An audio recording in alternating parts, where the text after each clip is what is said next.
Bismillahirrahmanirrahim. Assalamualaikum warahmatullahi wabarakatuh. Alhamdulillah hamdan katsiran tayyiban mubarakan fi mubarakan alaihi kama yuhibbu rabbuna wa yarda, wa ashhadu an la ilaha illallah wahdahu la syarikalah, wa ashhadu anna Muhammadan abduhu wa rasuluhu sallallahu alaihi wa ala alihi wa sahbihi ajma'in, amma ba'd. Kaum muslimin dan muslimat, sidang jamaah salat maghrib rahimani wa rahimakumullah. Walhamdulillah, puji dan syukur tiada bosan-bosannya kita panjatkan kepada Allah Rabbul Alamin atas berbagai limpahan nikmat dan karunia yang Allah Ta'ala curahkan kepada kita semua hingga saat ini.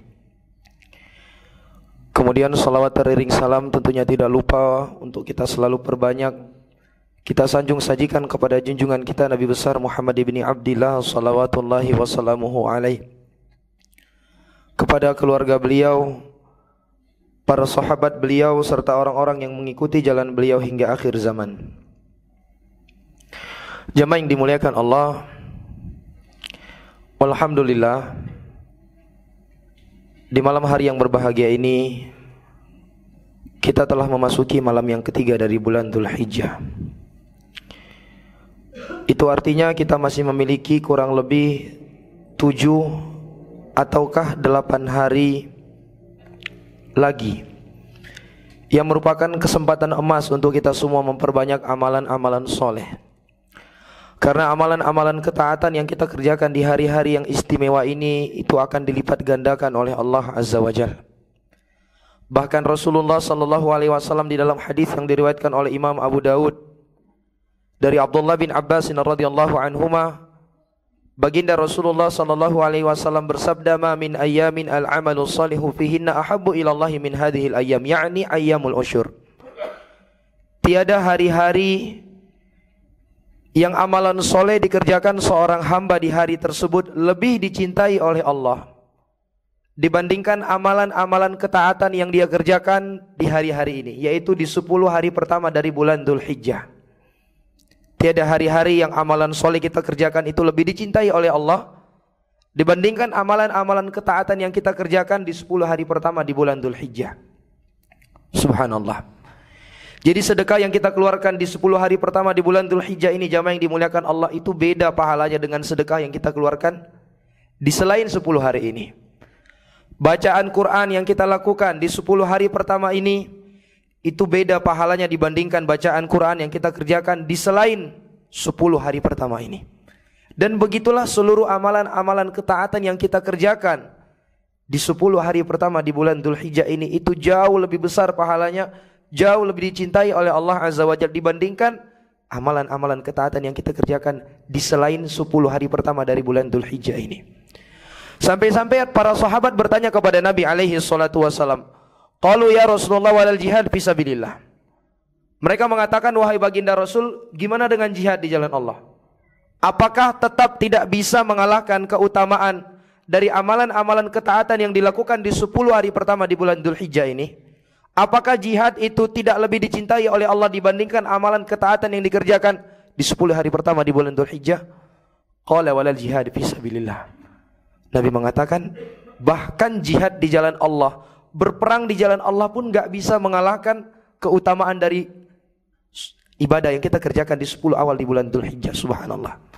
Bayangkan jamaah yang dimuliakan Allah, 2 rakaat solat sunnah yang kita kerjakan di 10 hari pertama di bulan Dzulhijjah ini, itu pahalanya ternyata lebih besar dan lebih dicintai oleh Allah dibandingkan pergi berperang di jalan Allah Azza wa Jalla. Sedekah 10.000 yang kita keluarkan di hari-hari ini, itu ternyata lebih besar pahalanya daripada berjihad di jalan Allah Azza wa Jalla. Bacaan Quran yang kita lakukan hari ini, itu jauh lebih besar dan lebih dicintai pahalanya di sisi Allah daripada pergi berperang di jalan Allah Azza wa Jalla. Illa rajulun kharaja bi nafsihi wa malihi falam yarji' bidzalika min syai'. Kecuali kata Nabi alaihi salatu wasalam, seseorang yang dia itu keluar berperang di jalan Allah Azza wa Jalla, membawa jiwa dan hartanya, dan tidak ada yang kembali sedikit pun. Artinya dia mati dalam keadaan syahid.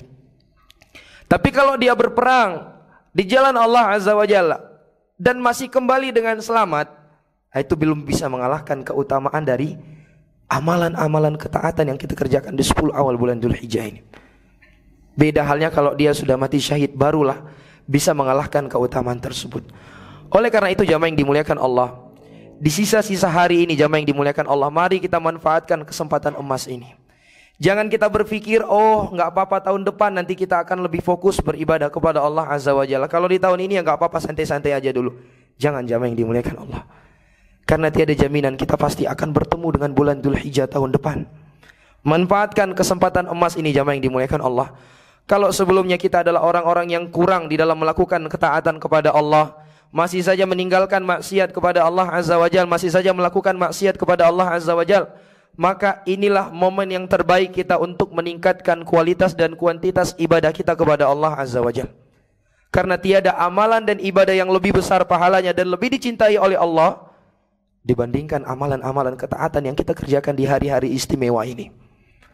Di sana para ulama menyebutkan ada beberapa amalan yang benar-benar dianjurkan untuk kita lakukan di hari-hari yang mulia ini. Yang pertama jamaah yang dimuliakan Allah adalah berhaji ke Baitullah.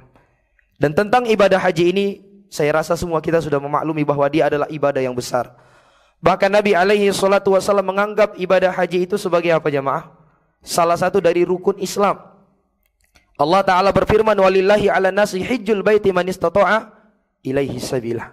Dan manusia itu memiliki kewajiban untuk berhaji ke Baitullah untuk Allah Azza wa Jal, man istata'a ilaihi sabilah. Barang siapa bagi mereka yang memiliki kemampuan untuk melakukan perjalanan ke sana. Dan baginda Rasul alaihi salatu wasallam pernah mengatakan, al-hajjul mabrur laisa lahu jazaun illal jannah. Haji yang baik itu, haji yang sempurna itu tiada balasan baginya kecuali surga Allah Azza wa Jalla. Dan baginda Nabi alaihi salatu wasallam juga pernah bersabda, man hajjalillahi falam yarfuth walam yafsuk kharaja kayaumin waladatuhu ummuh. Barang siapa yang berhaji untuk Allah Azza wa Jalla dan dia tidak melakukan hubungan terlarang di waktu tersebut, hubungan suami istri yang dilarang oleh Allah Azza wa Jalla, tidak pula melakukan perbuatan yang fasik, maka dia keluar dari ibadah haji tersebut seperti hari di mana ibunya melahirkannya. Artinya dia bersih dari dosa-dosa yang dia kerjakan. Subhanallah.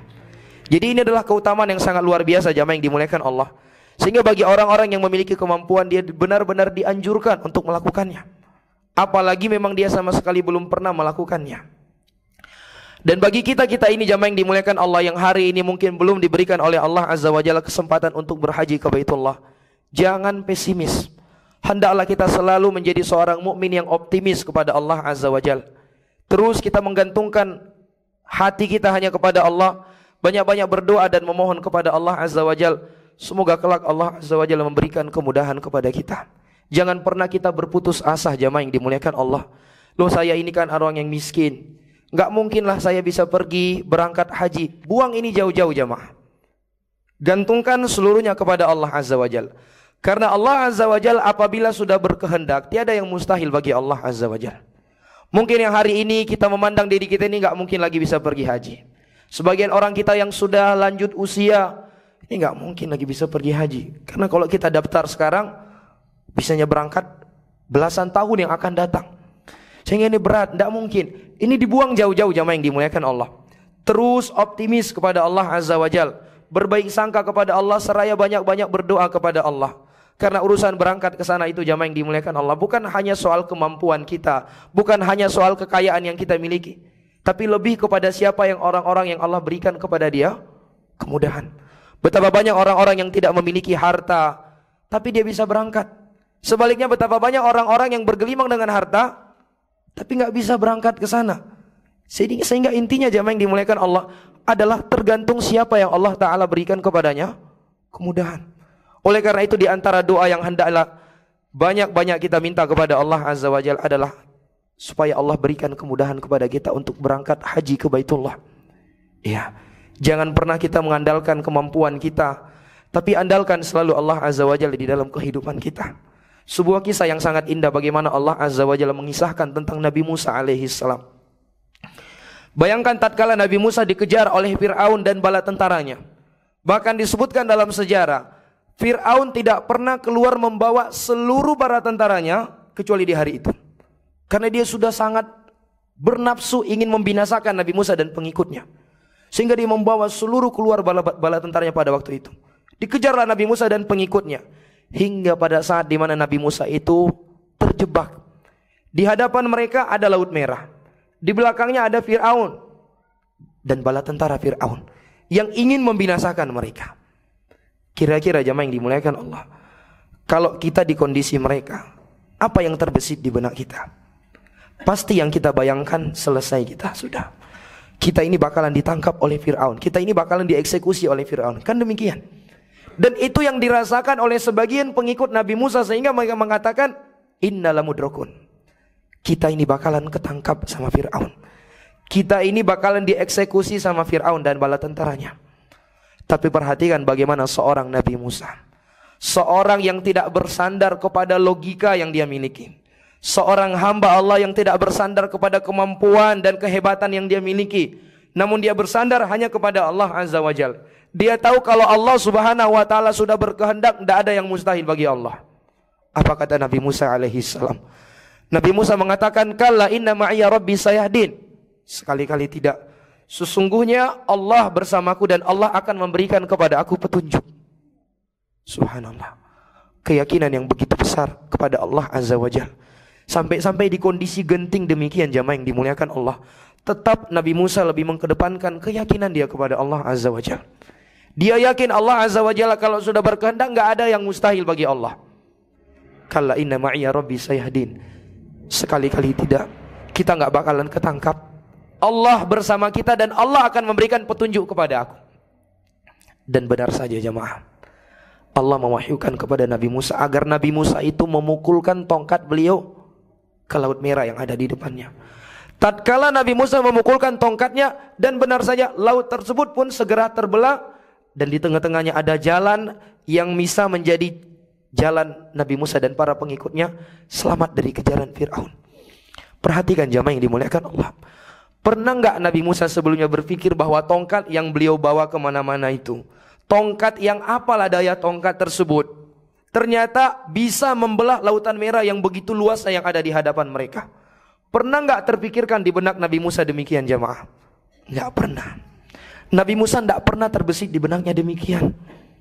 Tapi begitulah keyakinan yang kuat yang dimiliki oleh Nabi Musa kepada Allah Azza wa Jalla. Dia cukup menyerahkan semuanya hanya kepada Allah.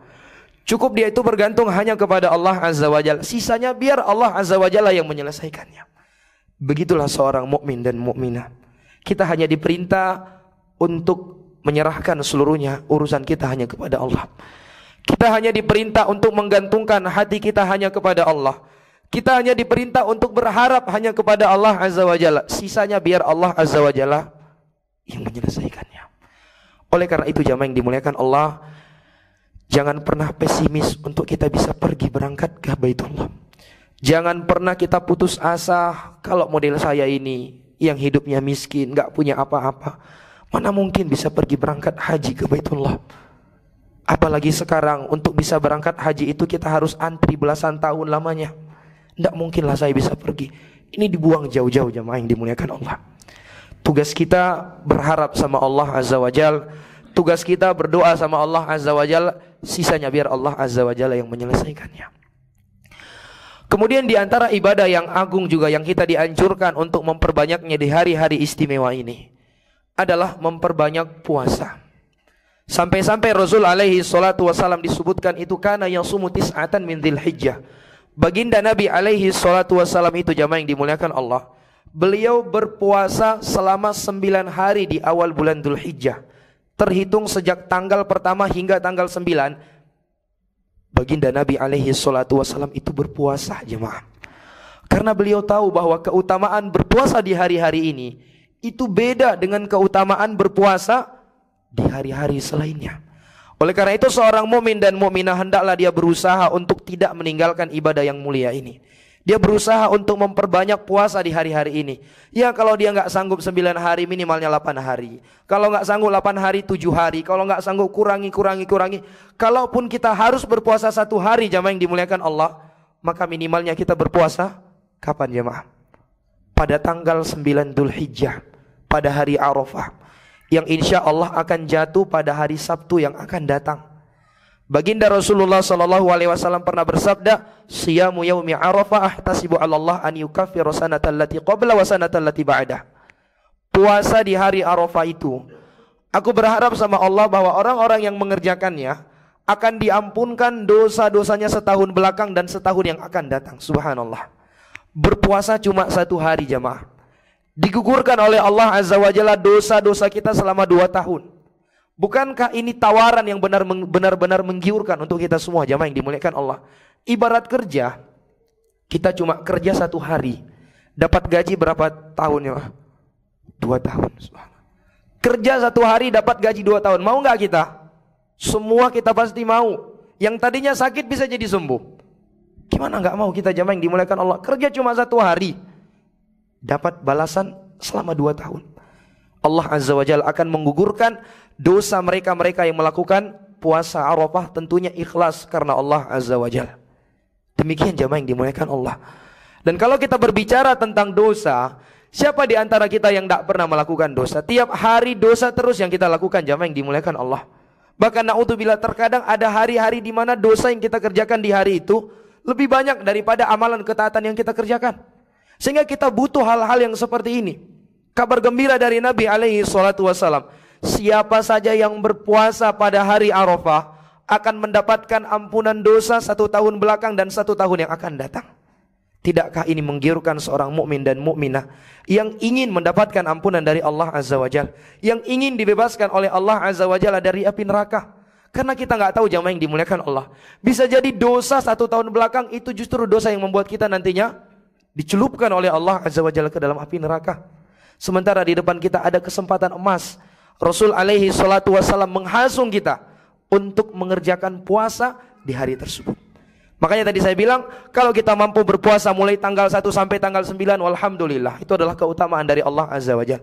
Tapi kalau kita nggak sanggup, misalnya kita adalah orang yang pekerja keras, misalnya kita memiliki kesibukan, maka minimalnya jamaah yang dimuliakan Allah, jangan tinggalkan puasa di hari Arafah, yaitu puasa yang insya Allah akan jatuh pada tanggal 9 Dzulhijjah yang bertepatan dengan hari Sabtu yang akan datang. Begitu juga di antara ibadah yang dianjurkan jamaah yang dimuliakan Allah adalah memperbanyak takbir di hari-hari istimewa ini.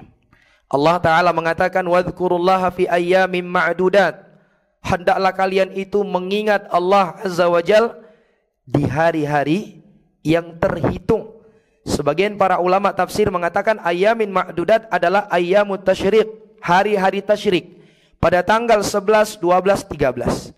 Dan juga firman Allah Azza wa Jalla, wa yadhkurullaha fi ayyamin ma'lumat, dan hendaklah mereka agar mereka itu berzikir kepada Allah, mengingat Allah Azza wa Jalla di hari-hari yang terhitung. Hari-hari yang terhitung ditafsirkan oleh sebagian para ulama adalah 10 hari pertama di bulan Dzulhijjah. Sehingga jamaah yang dimuliakan Allah, sejak tanggal 1 Dzulhijjah hingga tanggal 13 Dzulhijjah kita dianjurkan untuk memperbanyak takbir. Dan takbir di sini jamaah yang dimuliakan Allah, para ulama menjelaskan ada 2 model takbir yang kita dianjurkan untuk melakukannya di hari-hari di bulan Dzulhijjah ini. Yang pertama ada yang dikenal dengan takbir mutlak.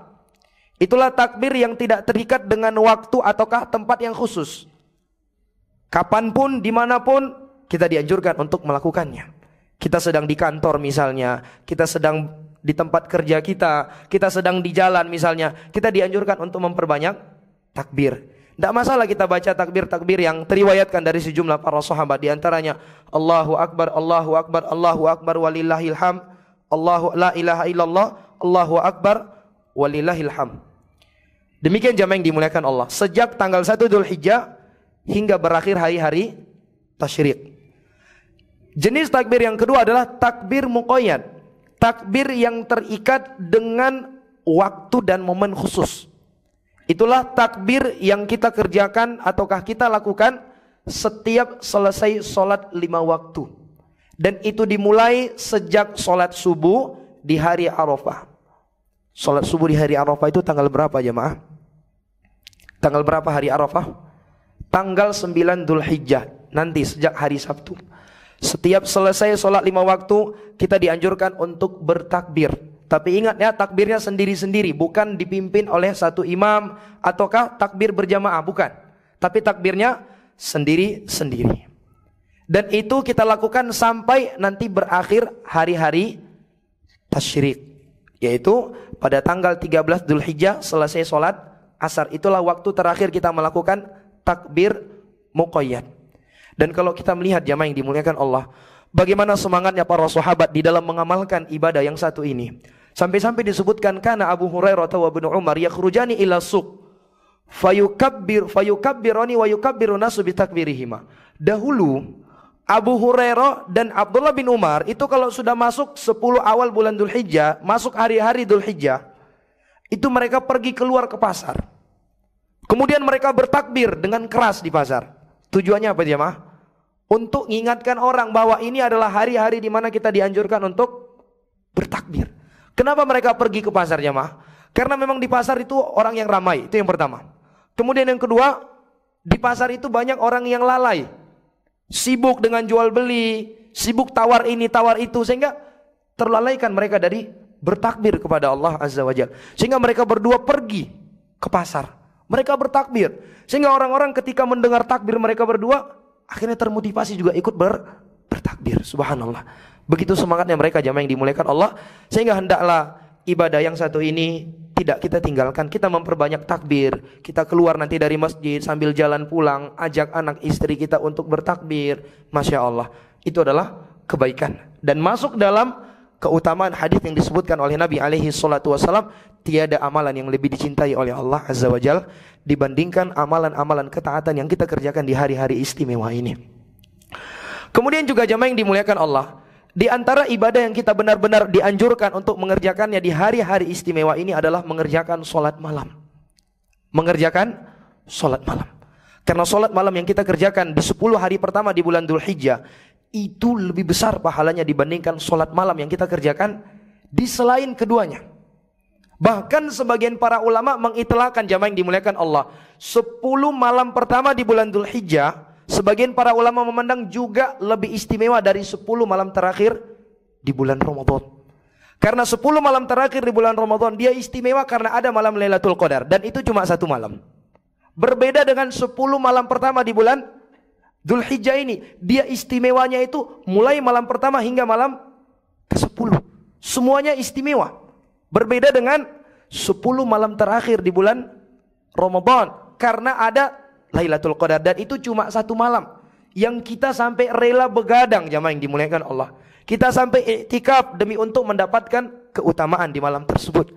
Sehingga hendaklah di 10 awal bulan Dzulhijjah ini kita juga lebih bersemangat. Sampai-sampai Allah Azza wa Jalla bersumpah di dalam Al-Qur'anul Karim, Allah katakan wal fajri walayalin asyar. Demi waktu fajar dan demi 10 malam kata Allah Azza wa Jalla. Sehingga kalau memang kita enggak mampu mengerjakan sholat malam sebanyak 11 rakaat, ya 13 rakaat. Iya, enggak mampu 13 rakaat tambah 15 jamaah yang dimuliakan Allah. Enggak mampu baru kurangi. Subhanallah. Demikian jamaah yang dimuliakan Allah. Enggak masalah kita tidur pagi demi untuk bisa memiliki tenaga mengerjakan sholat malam di malam harinya, sebagaimana yang kita kerjakan ketika bulan puasa. Iya, demikian jamaah yang dimuliakan Allah. Tapi hal-hal yang seperti ini banyak terluputkan dari sebagian kita karena memang kita nggak mengetahui keutamaannya. Ketika masuk bulan Ramadan itu Masya Allah, seluruh kaum muslimin itu berbondong-bondong sholat tarawih ke masjid. Masya Allah, luar biasa jamaah. Tapi begitu masuk awal bulan Dzulhijjah ini, seakan-akan tidak terjadi apa-apa, seakan-akan seperti malam biasa-biasanya. Maka kita ini jamaah yang dimuliakan Allah, hendaklah kita berusaha mengingatkan keluarga kita, mengingatkan teman-teman kita bahwa 10 malam di bulan Dzulhijjah ini adalah malam-malam yang sangat istimewa. Sampai-sampai Allah Ta'ala bersumpah di dalam Al-Quranul Karim. Kemudian jamaah yang dimuliakan Allah, di antara ibadah lainnya yang kita dianjurkan untuk mengerjakannya di hari-hari yang istimewa ini adalah ibadah kurban. Sebagian kita menganggap bahwa ibadah kurban itu hanyalah ibadah yang diperuntukkan untuk orang-orang kaya. Padahal tidak demikian jamaah yang dimuliakan Allah. Ibadah kurban itu Allah Ta'ala anjurkan bagi mereka yang ingin menampakkan cintanya kepada Allah. Ibadah kurban itu Allah syariatkan kepada orang-orang yang beriman. Ibadah kurban itu Allah syariatkan kepada orang-orang yang ingin menampakkan wujud syukur dia kepada Allah Azza wa Jalla, bukan hanya kepada orang-orang kaya jemaah. Karena kalau kita hitung-hitung biaya kita mengeluarkan kurban itu jamaah yang dimuliakan Allah, berapa coba jamaah? Berapa jamaah? Berapa harga kambing yang paling murah? 2 juta. Di bawah 2 juta ada nggak? Ada di bawah 2 juta. 1.500.000 dapat nggak kambing 1.500.000? Yang betina dapat nggak jamaah? Dapat. Boleh nggak berkurban dengan hewan yang betina? Boleh jamaah yang dimuliakan Allah. Di antara dalilnya adalah hadis Ummu Khurzin radhiyallahu taala anha. Baginda Rasul sallallahu alaihi wasallam pernah mengatakan, anil gulami syatani wa anil jariyati syatun la yadurrukum dzukronan kana au inatha. Akikah untuk anak laki-laki 2 kambing, akikah untuk anak perempuan 1 kambing. Enggak jadi masalah apa itu jantan ataukah betina. Al-Imam As-Sirazi Asy-Syafi'i rahimahullah mengatakan, kalau sekiranya hewan yang betina boleh dipakai untuk akikah, maka boleh juga dipakai untuk kurban. Boleh enggak jamaah? Boleh. Bahkan itu bisa kita katakan sebagai solusi bagi kita-kita ini yang ingin berkurban tapi dananya terbatas. Duit 1 juta mungkin bisa itu jamaah yang dimuliakan Allah. Karena Allah Ta'ala mengatakan la yanalallaha luhumuha wala dima'uha walaki yanaluhu taqwa minkum. Daging dan darah hewan sembelihan kalian itu enggak sampai sama Allah Azza wa Jalla. Akan tetapi yang sampai kepada Allah itu apa jamaah? Ketakwaan dari kalian. Makanya para ulama mengatakan maslahat kurban itu lebih diutamakan dibandingkan maslahat pemanfaatan daging kurbannya itu sendiri. Artinya jamaah yang dimuliakan Allah, tidak masalah kita berkurban dengan hewan yang mungkin kecil, tentunya sudah memenuhi syarat, atau kita berkurban dengan hewan yang betina, daripada kita nggak berkurban sama sekali. Karena ketika kita berkurban dengan hewan yang betina, hewan yang kecil karena dana seadanya, itu bentuk melakukan perintah Allah Azza wa Jalla. Termasuk di antara bentuk kita menjalankan perintah Allah Azza wa Jalla. Tidak masalah jamaah yang dimuliakan Allah. Coba kita bayangkan jamaah, kalau hanya kita keluarkan 1.500.000 dibandingkan kali setahun, itu udah berapa kira-kira jamaah? Atau dibagi setahun, mungkin kurang lebih 1 hari kita bisa hanya mengumpulkan 5.000, sudah terkumpul 1.700.000 sekian. Iya. Sehingga ibadah kurban ini jamaah yang dimuliakan Allah bukanlah ibadah yang hanya diperuntukkan untuk orang-orang kaya, tapi dia adalah ibadah yang diperuntukkan untuk orang-orang yang beriman. Bahkan kalau kita melihat kehidupan para ulama salaf, ada di antara mereka yang sampai berutang terkadang demi untuk bisa berkurban. Di antaranya Sufyan Ats-Tsauri. Ya, beliau pernah berutang untuk bisa berkurban. Ketika hal tersebut ditanyakan kepada beliau, beliau mengatakan karena Allah Ta'ala berfirman, lakum fiha khair. Untuk kalian pada kurban tersebut ada kebaikan, kata Allah Azza wa Jalla. Allah jamin adanya kebaikan yang akan didapatkan seorang hamba di dalam ibadah kurban yang dia kerjakan. Sehingga di antara mereka ada yang sampai berkurban demi untuk bisa melakukannya, jamaah yang dimuliakan Allah. Dan sedikit terkait waktu penyembelihan hewan kurban ini, berdasarkan dari hadis yang kita sebutkan tadi, bahwa Nabi alaihi salatu wasallam mengatakan tiada hari-hari yang amalan soleh yang dikerjakan seorang hamba itu lebih dicintai oleh Allah dibandingkan amalan yang dikerjakan di 10 hari pertama di bulan Dzulhijjah. Berdasarkan ini jamaah yang dimuliakan Allah, para ulama mengatakan kapankah waktu yang paling utama seseorang itu menyembelih hewan kurbannya? Kita tahu ya, waktu penyembelihan kurban itu dimulai sejak selesai sholat Id sampai berakhir hari-hari tasyrik pada tanggal 13 Dzulhijjah. Itu semua hari-hari di mana kita diperbolehkan untuk berkurban, baik siang maupun malam. Tapi para ulama mengatakan di mana waktu yang paling utamanya?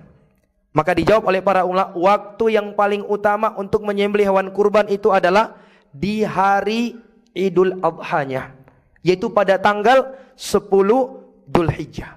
Kenapa demikian jamaah yang dimuliakan Allah? Karena seseorang yang dia itu berkurban di tanggal 10 Dzulhijjah, dia akan mendapatkan keutamaan beramal di 10 awal bulan Dzulhijjah, yang ibadah itu tersebut lebih dicintai oleh Allah dibandingkan ibadah di selain waktu tersebut. Adapun kalau dia sembelih di tanggal 11, tanggal 12, tanggal 13, boleh apa tidak? Jawabannya boleh, tetapi dia enggak mendapatkan keutamaan beramal di 10 awal bulan Dzulhijjah. Jadi bagi kita-kita yang memiliki hewan kurban, usahakan disembelih di hari pertama jamaah yang dimuliakan Allah.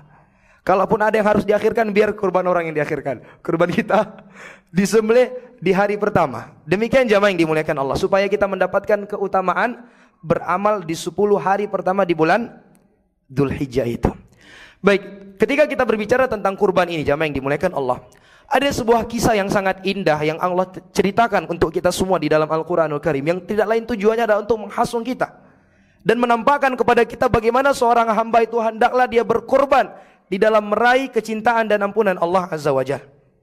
Allah Ta'ala mengisahkan tentang perjuangan dan pengorbanan Nabi Ibrahim alaihissalam, di mana Nabi Ibrahim alaihissalam telah menampakkan dan membuktikan cinta beliau yang paling besar itu hanyalah kepada Allah Azza wa Jalla. Oleh karena itu Allah Ta'ala puji beliau di dalam Al-Quran. Allah mengatakan, wa idh ibtala Ibrahim rabbuhu bikalimatin fa'atamahun. Dan ingatlah tatkala Allah menguji Nabi Ibrahim dengan kalimat-kalimat Allah, dengan perintah-perintah dan larangan, fa'atamahun. Lalu beliau pun menyempurnakan perintah yang terkandung di dalam mimpi tersebut.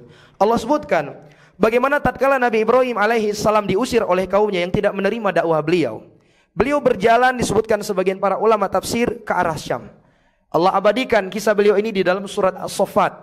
Allah mengatakan, wa qala inni dzahibun ila rabbi sayahdin. Dan Nabi Ibrahim mengatakan, sesungguhnya aku akan pergi kepada Rabbku, aku akan kembali kepada Rabbku, sayahdin. Dan dia yakin Allah Ta'ala akan memberikan petunjuk kepadanya. Setelah Nabi Ibrahim alaihi salam diusir oleh kaumnya, tidak mau menerima dakwahnya, maka beliau pun meninggalkan mereka. Tetapi di samping itu beliau selalu yakin kepada Allah bahwa Allah Ta'ala akan memberikan kepada beliau petunjuk. Rabbi habli minas solihin. Kemudian setelah itu beliau berdoa kepada Allah, ya Allah, anugerahkanlah kepada aku seorang anak. Beliau minta kepada Allah Azza wa Jalla agar dianugerahkan seorang anak, tapi bukan sembarang anak, anak yang soleh. Karena kebaikan anak, kemanfaatan anak untuk orang tuanya ada tatkala anak tersebut menjadi anak yang soleh. Adapun anak kita kalau enggak soleh jamaah yang dimuliakan Allah, maka demi Allah itu tidak akan memberikan manfaat untuk kita sedikit pun di dunia dan di akhirat. Karena anak yang akan memberikan manfaat untuk orang tuanya hanyalah anak yang soleh, bukan anak yang kaya, anak yang hebat, bukan, tapi anak yang soleh.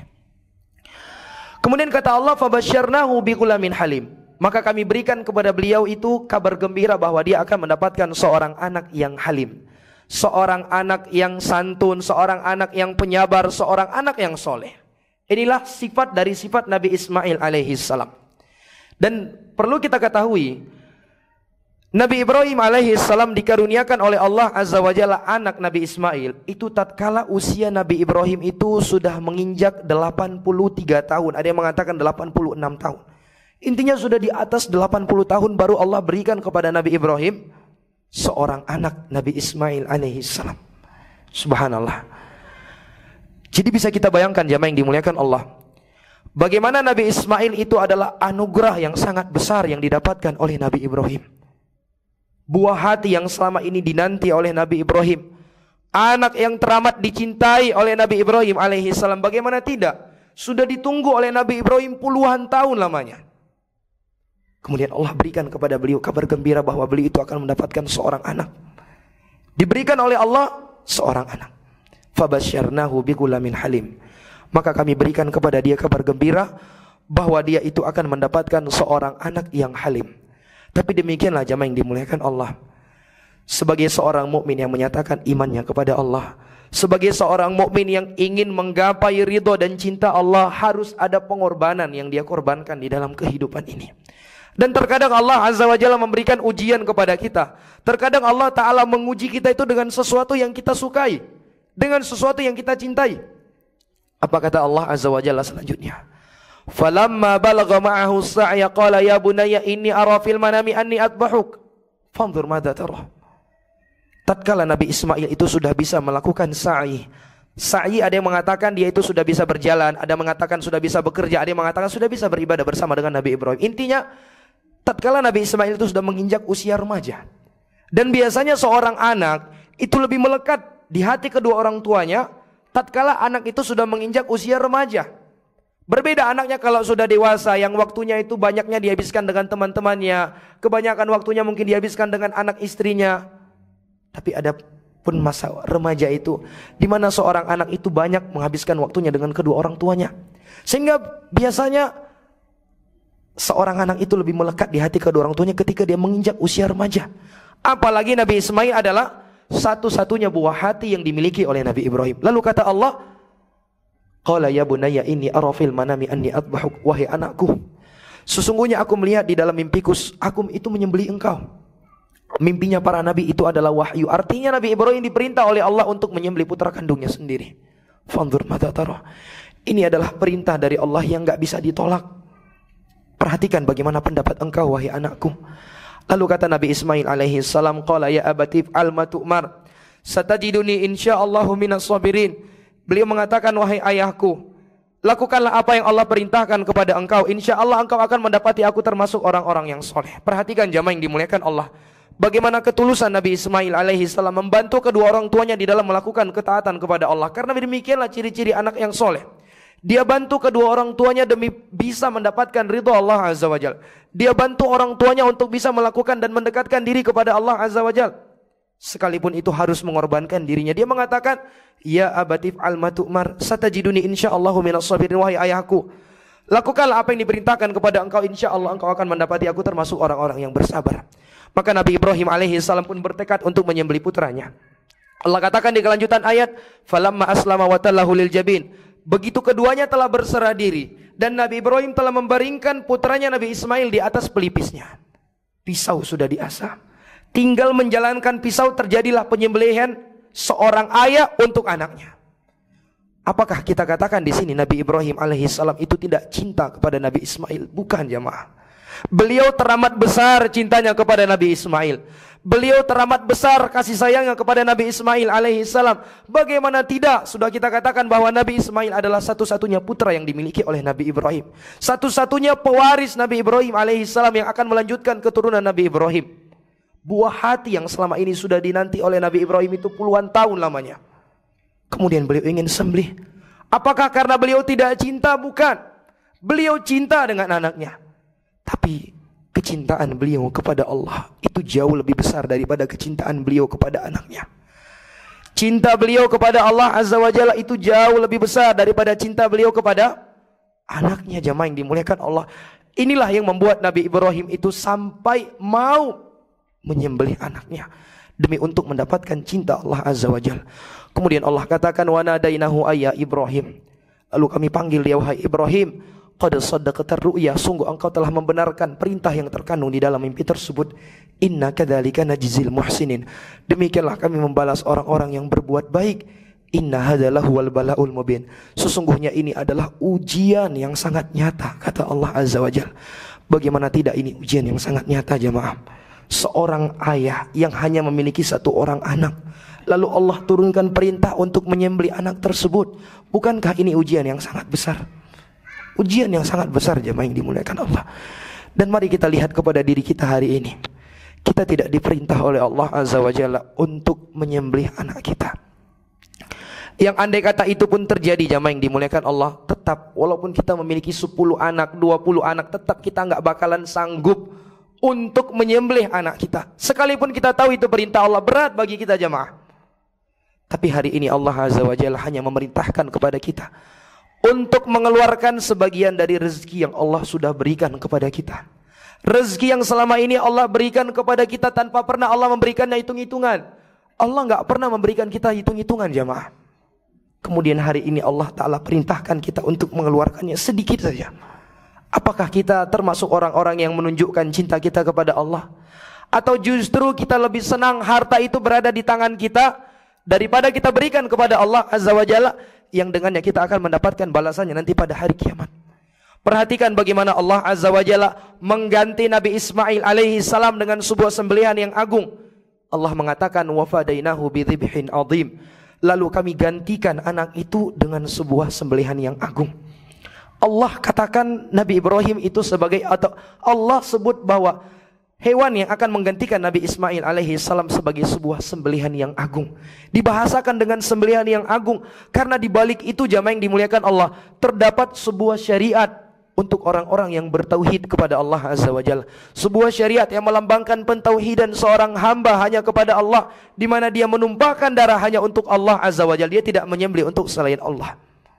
Sebuah syariat yang melambangkan besarnya wujud syukur seorang hamba, yang mana Allah telah memberikan kepada dia rezeki selama ini, lalu Allah Ta'ala perintahkan dia untuk mengeluarkannya di jalan Allah Azza wa Jalla, maka ini menunjukkan besarnya syukur dia kepada Allah.